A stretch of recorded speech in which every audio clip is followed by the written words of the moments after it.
moors and hills of northern England are a fascinating and mysterious place, with tons of eerie stories about hauntings and mysterious sightings.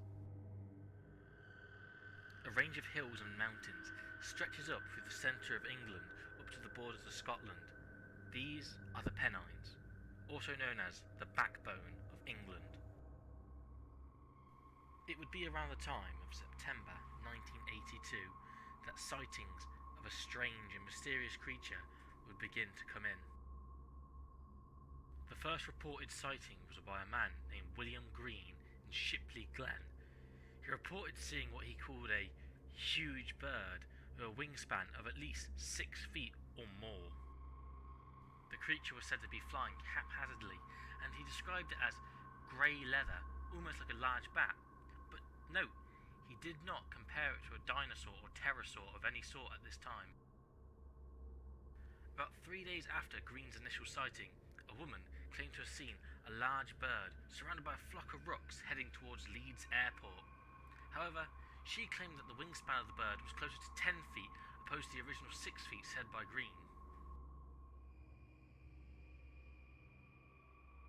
After this event and a few others, it wouldn't take long for the local press to catch on. Many of them hell-bent on proving that it was actually just a heron and not a monster at all, but many of the witnesses would swear that they knew the difference between a heron and this pterodactyl-like creature. As time went on, more stories about this creature would arise. A man would even claim to have been attacked by the creature whilst walking his dog. He was walking through Pudsey in Leeds when the creature swooped down and tried to grab him and his dog. He said it had been waiting by on a nearby rooftop, describing it as a large grey bat. It struggled to take flight and it screamed as it swooped down to grab him. He had to drop to the floor, and as it went by, he got a good look at its crocodile-like face. By the May of 1983, various sightings took place of the creature, all describing it as a large bat that struggled to take flight with its large wings. An investigator named Mike Priestley was able to take a picture of the creature whilst it was in flight. Over the next year, there would be a sporadic increase in sightings of the creature until eventually they would all of a sudden cease.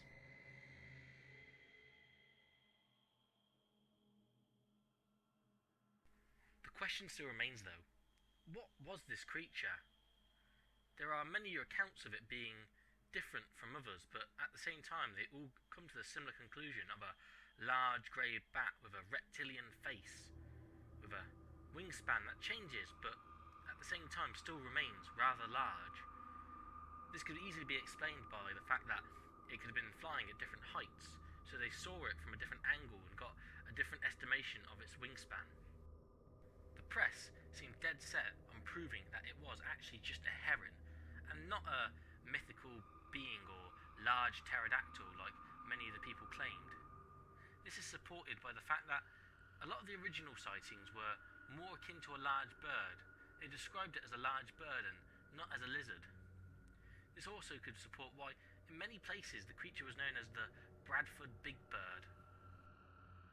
Although the idea of it being a bird doesn't quite explain the other appearances of the creature, the crocodile-like face, the bat-like wings, or the grey leathery skin. It wouldn't explain those aspects of the creature, and most of the sightings seem to include them. Also, the picture of the creature taken doesn't quite look like a heron. It looks nothing like any bird I've seen anyway. The idea of the creature being a cryptid-like entity, almost akin to the Mothman or an unknown species of bird, is a possibility. The idea of it also being a pterosaur is also a strong possibility, as the UK is home to numerous sightings of pterosaurs. It's also home to numerous sightings of dinosaur-like creatures, the most famous of all being the Loch Ness Monster.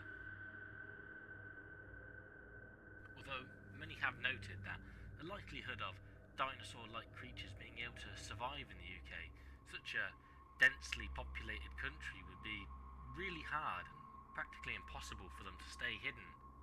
And this wouldn't explain how the creature just vanished and no other creature's been seen like it since. This has also led to the idea of it being a ghost of a dinosaur.